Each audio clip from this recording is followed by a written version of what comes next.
Baxın, ey millətim, ey Azərbaycan xalqı.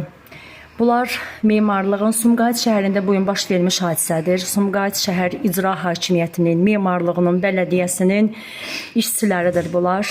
Bu gün saat 1-2 radələrində evdən çıxıb işə getmişəm. Bunlar gəlib yaxınlaşıb qapıya, 2 az yaşlı uşaq evdə qoyub getmişik. Yoldaşım da mən də. Bunlar yaxınlaşıb qapıya, qapının açılmasını məcbur eləyiblər uşağımdan, az yaşlı uşağımdan. Uşağı deyib aça bilmərəm, çünki valideynlər bağlayıb gedib qapını. Bunlar təpi ilə zor tətbiq eləyib, qapını sındırıblar, dəmir darvazanı, həyitimə daxil olublar.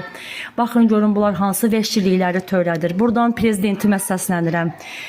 Prezidentimə səslənirəm ki, qanunu olan bir dövlətdə görün qanunlarımız necə tapdalanır. Görün harın məmurlar tərəfindən, harın vəzifə işçiləri necə kreslolarına arxalanıb, necə vəzifələrinə arxalanıb, kasıb millətin görün başına nələr gətirirlər. Bunların haqqı varmı?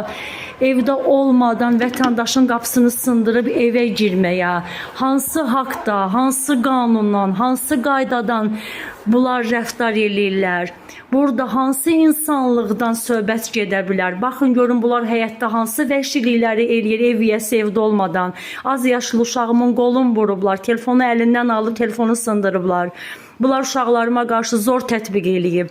Buradan İnsan Hüquqları Təşkilatına səslənirəm. Onlar səsimə səs versin. Bizi kimi insanların qoymasın haqqı tapdalanmağa, qoymasın az yaşlı uşaqlarımın hüquqları haqqı tapdalansın. Xahiş edirəm, bacardığınız qədər bu videonu paylaşın.